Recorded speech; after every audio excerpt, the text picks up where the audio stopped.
Sorry I had to make two parts of this video, but I'm having to use my phone right now till my camera comes in.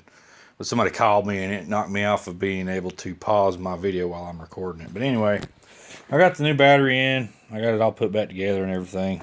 You know, anytime you put a battery in, you always want to hook up your positive cable first and then connect your ground cable last.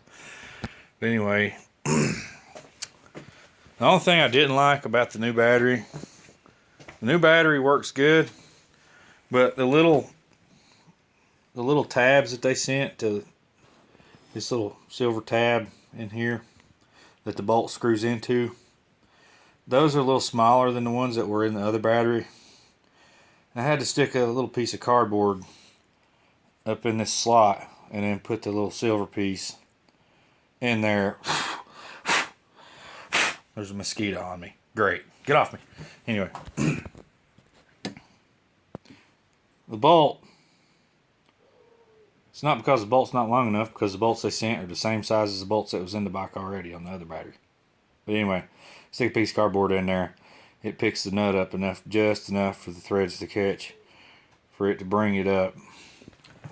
But other than that, I'm going to show you how the bike starts now. I don't know if y'all remember, but it was really sluggish about starting last time.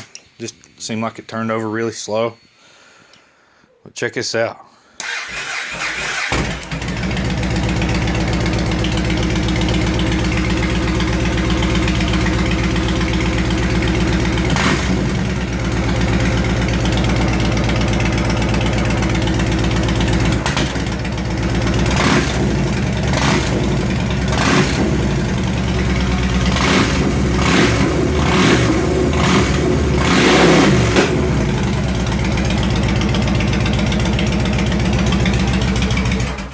Anyway, I should probably let it warm up before I just rev it up like that. But anyway, I like the way it sounds.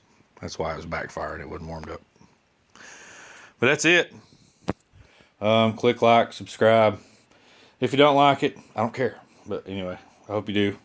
Maybe y'all, whoever wants to check out this battery or wants to order a battery that says shotgun on it, you know, now you know. It's a pretty good battery so far. So there you have it.